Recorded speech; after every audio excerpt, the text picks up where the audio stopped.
You slide the blade across the floor.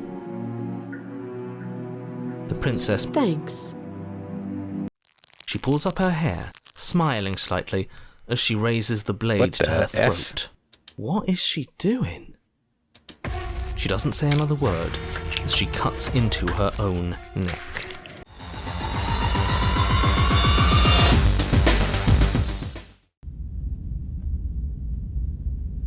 Oh, chapter 2.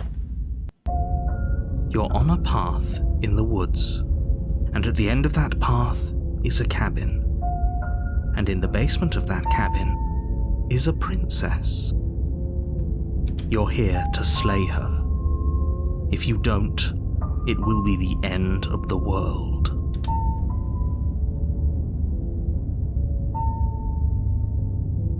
Wait, hasn't this already happened? It hasn't. Or if it has, I certainly haven't been a part of it. We've just met for the first time, you and I. Don't forget what he did to us the last time around. I wouldn't trust a word out of his mouth. Voice of the skeptic. Got to be a way out of here, for us and for the princess. We just have to keep trying. I'm inclined to agree. If he doesn't remember what happened last time, maybe it's best to keep it that way. You know I can hear you two, right? It's going to be a lot harder than you think to keep secrets from me. And as far as trying to help her goes, need I remind you how catastrophically dangerous she is to the world at large? I told you about the stakes of this situation less than a minute ago.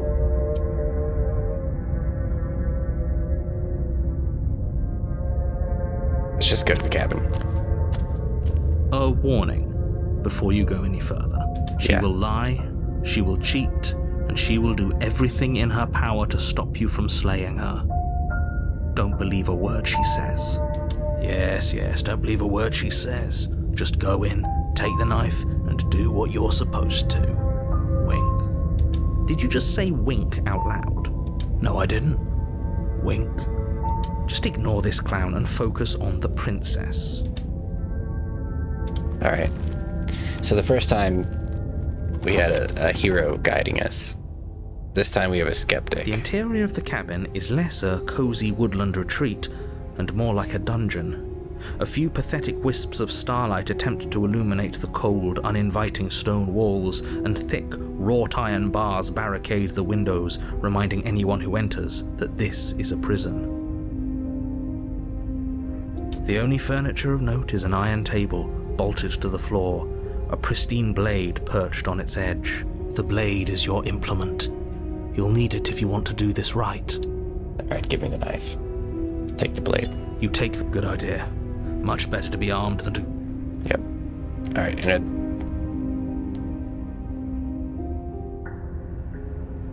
approach the mirror.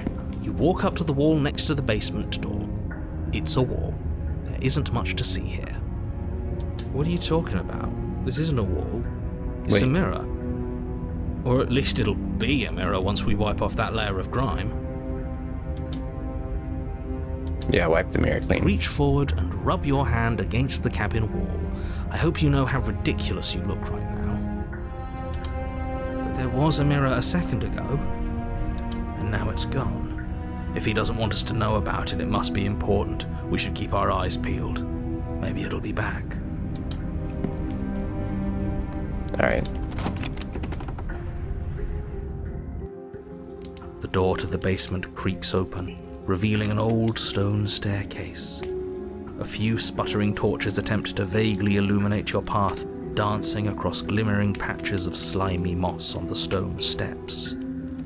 If the princess lives here, slaying her would probably be doing her a favor. Her voice, harsh but controlled, carries up the stairs. Is that a visitor I hear? Please, come downstairs. It's been a while since I've had company. That's different too. Does she remember us? You walk down the stairs and lock eyes with the princess. She looks up at you, the heavy collar around her neck clanking loudly as she moves. The chains binding both her wrists to the far wall, joining the metallic chorus as she adjusts her hands in her lap. Should we be worried about the one around her neck? Why would you be worried about her restraints? If anything, they'll make your job easier. Have you noticed the empty chain on the wall? Odd that in a place where everything seems to serve a distinct purpose, there would be something so obviously useless. What an interesting development. Why don't you have a seat? The two of us should chat before you bury that thing in my heart.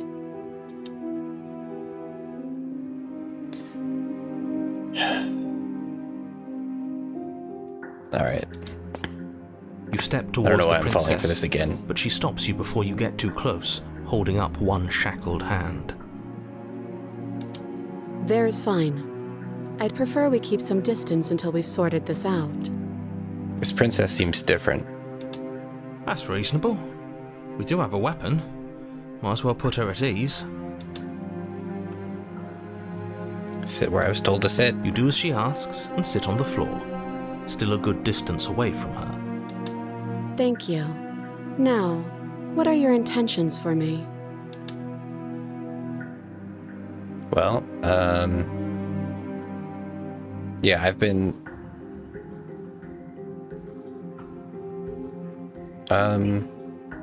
Yeah, I've been here before. Am I the only one who remembers that?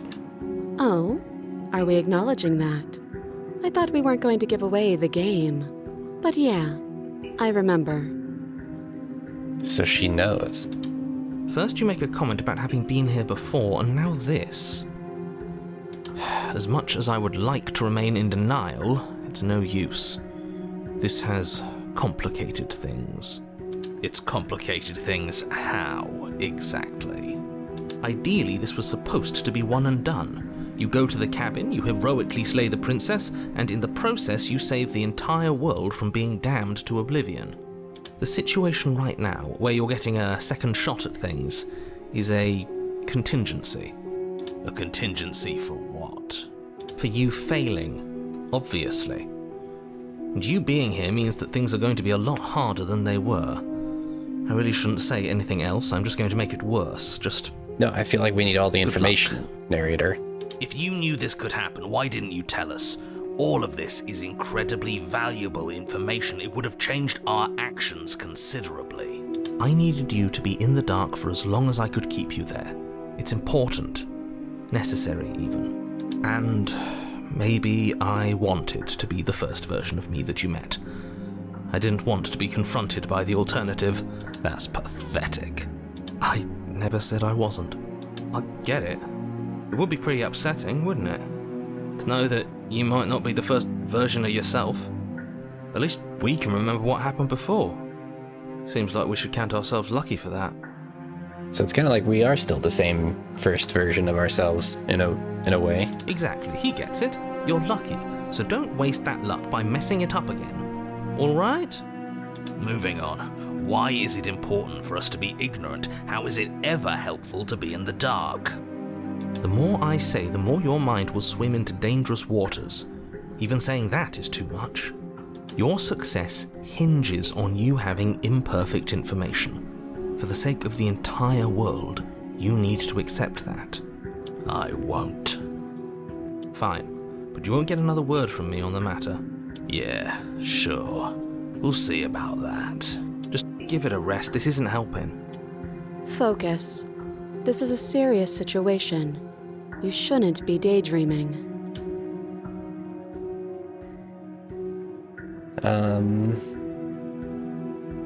What happened after I died last time? Nothing happened. You died. I went upstairs. I couldn't leave. I found myself in a new place in chains again. More of them. And now you're back. Is that really all she knows? It's not like we have much of a clue about how things work. And she's probably even more in the dark than we are. You're looking at me like I might be hiding something. I'm not. I guess it's possible she really doesn't know anything. Maybe both of us are stuck in this loop without any idea why or how. I think the narrator is controlling all of this.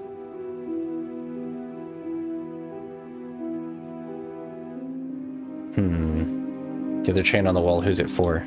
I don't know, but you could always try it on. Maybe it'll fit. I hope I don't actually have to say this, but please don't lock yourself in chains. We need you ambulatory if you're going to save the world. What would you have me do? Let let me borrow that knife. Don't worry, you'll get it back. Yeah, when you stick it in me? Ominous. But she seems confident. Whatever it is she has planned, I think she knows what she's doing. Oh, please, she's just putting on an act to disarm you. That much should be obvious. In case you need to hear a voice of reason, it would obviously be unwise to give away your only weapon. Though if she isn't bluffing, whatever she has planned might be for her benefit alone. There's no guarantee that what's good for her is good for us. So, what should we do? I don't know. I'm just spelling out our options, listing the pros and cons. Then let me help you. I'll start with the cons. If you're handing her your weapon, the cons are that she might use it to escape and end the entire world. And she might use it to kill you. That doesn't sound great. What about the pros? There are none. The pros are that we can't trust him, possibly even more than we can't trust her. And whatever she has planned could do something to mess with what he has planned. Or maybe they're both screwing us over in their own ways. With that one.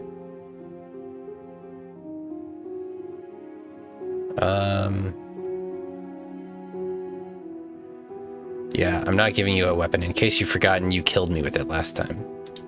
But sure, let's talk about what happened. Because what happened is exactly my issue. The last time we met, your body tried to kill me. If you take a moment to imagine yourself in my position, I think you'll understand why letting you near me with that thing is untenable. So, be a good bird and hand it over. And if being nice isn't enough motivation, well, I think you're aware that I'm not afraid to resort to violence. If you come near me with that thing, I will strangle you with these chains. She doesn't beat around the bush, does she? I believe her. Yes, it's almost like she's a fundamentally bad person who wishes to inflict pain on others. Or it's another bluff. No hard feelings, of course, but you should be aware of my position.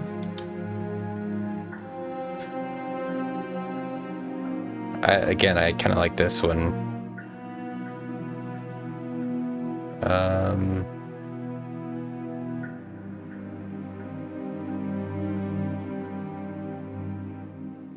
Cut her out on my own. That sounds terrible.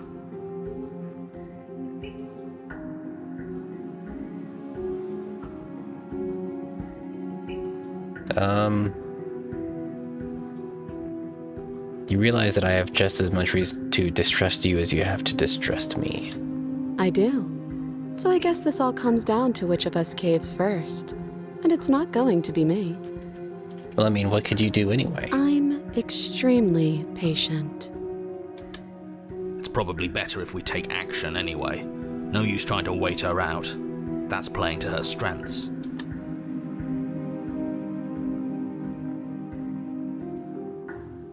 You know what? Fine.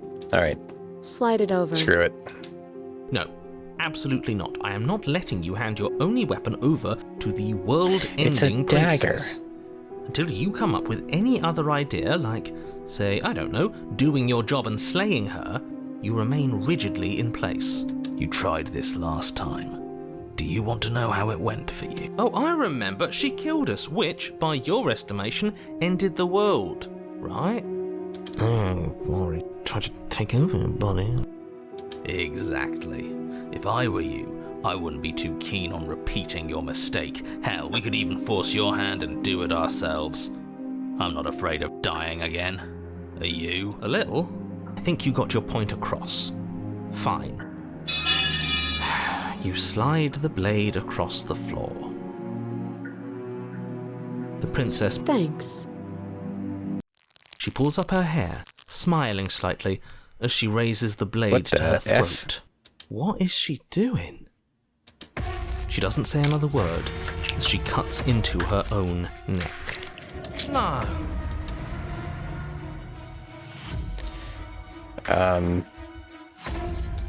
Let's see what happens.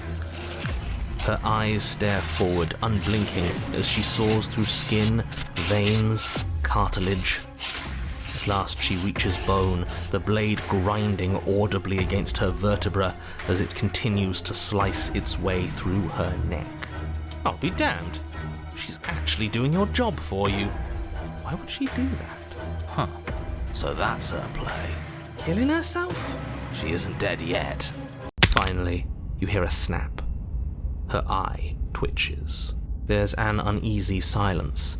She remains motionless for a long moment, her twitching eye the only movement in the room, until at last it stops in an unsettling half-wink. Her head twists slowly to the side, flopping to her shoulder, and her neck opens. The remaining tissue is not enough to hold the weight of her severed head. It stretches and tears until finally it falls to the floor, completely free. It bounces a few times before rolling to a stop at your feet. Oh no, oh no, what did we do? Can we put it back? Please tell me we can put it back. We can probably put it back. The princess's eyes stare up at you. Dead. Congratulations! You saved the world. Are you sure she's not winking at us? Obviously not. She is thoroughly deceased. I hate this. Can we just get out of here now? Of course, the princess is slain and the world is saved. Whenever you're ready, you can proceed to your reward. We should take her with us, don't you think? What? No, you shouldn't do that. Why would you do that? I can think of lots of reasons. A trophy, proof of our victory. Hell, we could even give her a proper burial. She did save the world, right? You don't need proof, you don't need a trophy, and she doesn't deserve a burial. Just leave. Even after all that, you're still not satisfied, are you? Something is still motivating you to keep things the way you want them. Yeah, I trust the narrator even less now. I'm just eager to put this all behind us and give you your reward. Stop reading into things, the danger has passed. You can relax. I'm just keeping myself sharp. I'm not so eager to put my guard down. I am. I'm on team, let's put this all behind us, so can we leave already?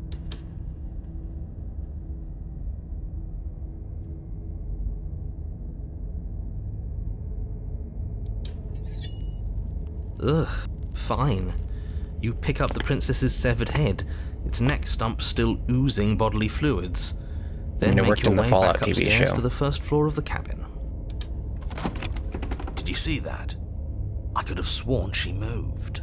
She didn't. She's dead. But what if she's not? Are you listening to yourself? Do I need to explain to you why decapitation is lethal? The door to your bountiful reward is right in front of you. All you have to do is open it. Alright. You open the cabin door, ready to return to a world saved from certain doom. Only, a world saved from certain doom isn't what you find. Instead, what you find is... Wait, no, that's not right. Well played. This is the end of the world, isn't it? I always thought I'd at least have time to explain myself before I had to watch it happen, but it's already... over? Is he gone? But we're still here. Maybe it wasn't the end of the world after all. Maybe it was just the end of his. Thanks for carrying me up here. I had to take it on faith that you would know what to do. I'm glad I was right to trust you. So, this is the outside. Maybe it's just my lack of body, but it's colder than I expected.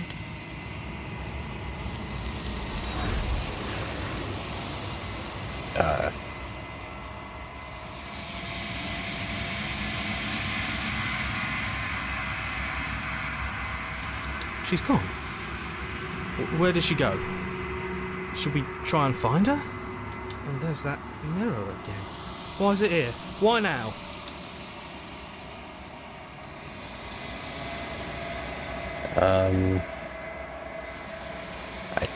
Let's approach the mirror. I'm begging you, don't do this. It's all we can. It's all we can do. You approach the mirror. This doesn't feel right. It feels different. Final. You're right. Part of me wants the truth, but something stronger is holding me back. Fear. The voices feel small, distant as you approach. Gaze into your reflection. Silence as you reach forward. They're gone, but the mirror remains. It's time for you to see what's in it. It's you.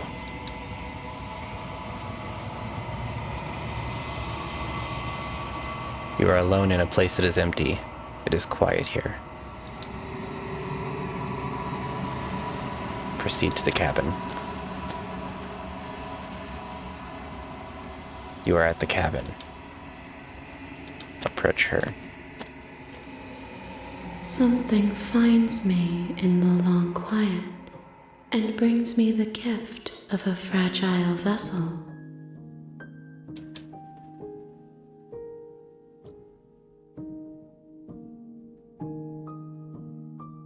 Is this the end of the world? How can the world have ended if we are talking?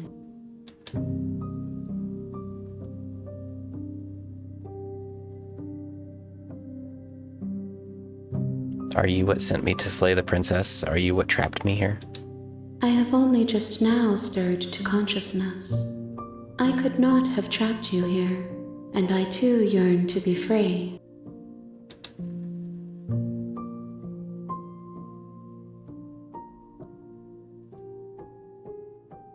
Do you know the narrator? You are the only thing I have ever known. The space we're in is vacant. Nothing comes here but us.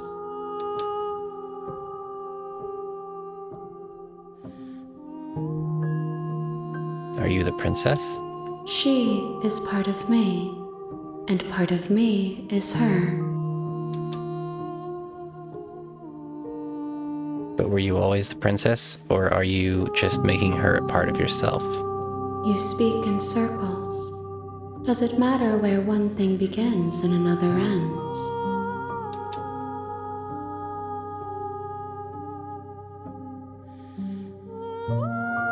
What happens now?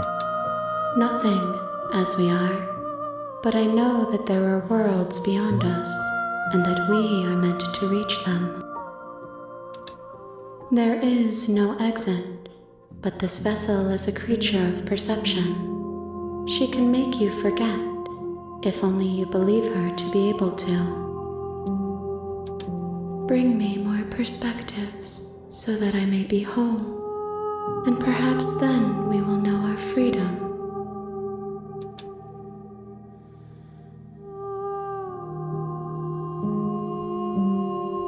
How much will I forget? Everything, until we meet again.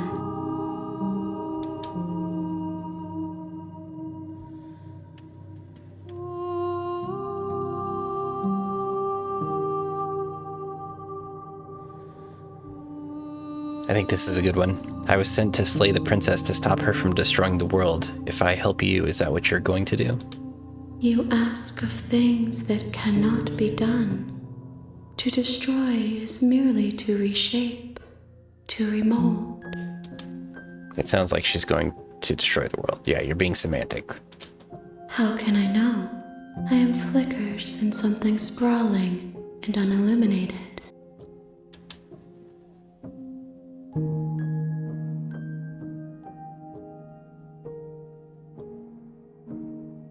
Okay, make me forget. She asks that I tell you to remember her. You won't. Ugh.